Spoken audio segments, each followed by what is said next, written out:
Ang ating po monitoring ng ating water quality parameters in relation po sa ating existing red tide sa ating katubigan. Sa Anda at Bulinaw po ay um, Mm. nasa regular monitoring pa rin po tayo twice a week. Based po sa latest monitoring, positive pa rin po tayo sa red tide sa ating mga katubigan po sa Anda at Bulinaw. The rest po ng at mga aquaculture areas and sources of seafoods are not negative po.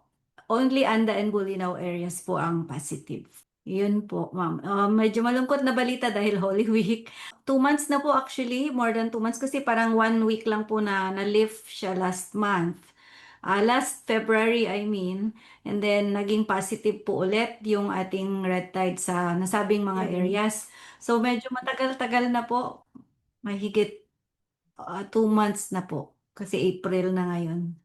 Matagal na po na may ganito siya katagal. I think for the past 5 years, ito po yung pinakamatagal na na period po na positive yung ating areas sa red tide toxin. Relatedly po, medyo Mm. mababa ang dissolved oxygen po sa area.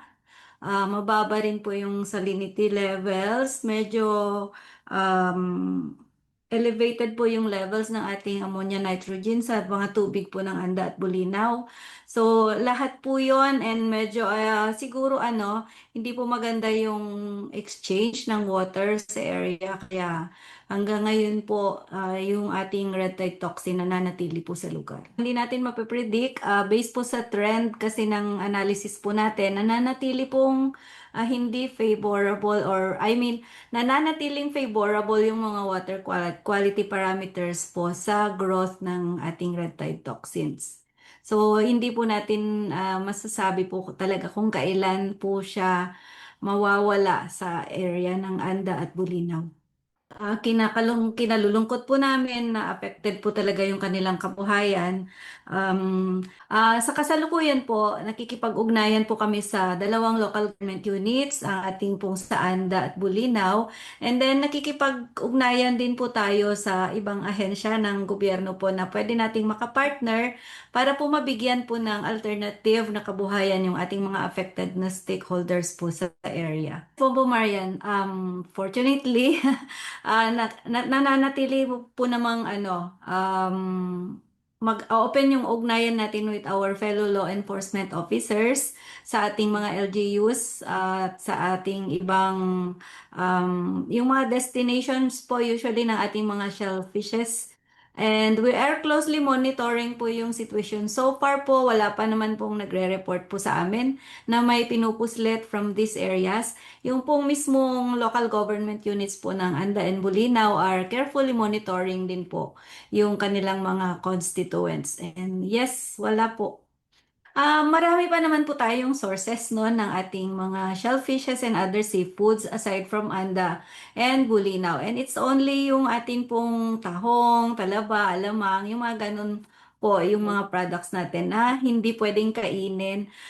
From these areas, pwede pa rin naman pong kainin ang ating ang isda and other seafoods po as long as we clean them thoroughly and alisin po yung kanilang mga entrails. And then, sa ating mga namimili po sa mga merkado, ang ating mga seafoods po na pumapasok ay ini-inspect po yan ng ating mga market administrators. Dapat po hinahanap ang local transport permits or auxiliary invoices na nagpapatunay sa mga traders po kung saan po nila kinuha yung kanilang mga binibentang seafoods po. Yun, makikita po natin doon sa mga documents na yon kung galing po sa areas na free from red tide toxin yung ating mga seafoods.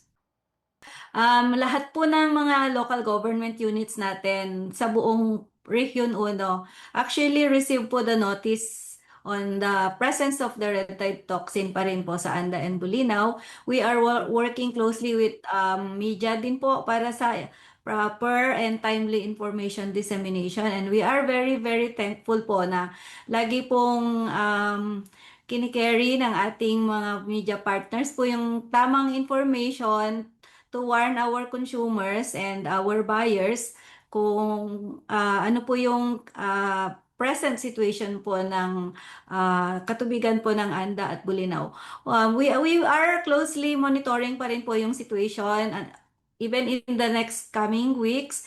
Yung frequency po ng monitoring namin has been heightened because of this, and we will be providing po in a timely manner yung results po ng ating monitoring. And we thank din po yung ating mga market officials, lalo na sa mga LGUs po natin, for their vigilance as well, kasi mahalaga rin po sa amin na wala pong maapektuhan na consumer dahil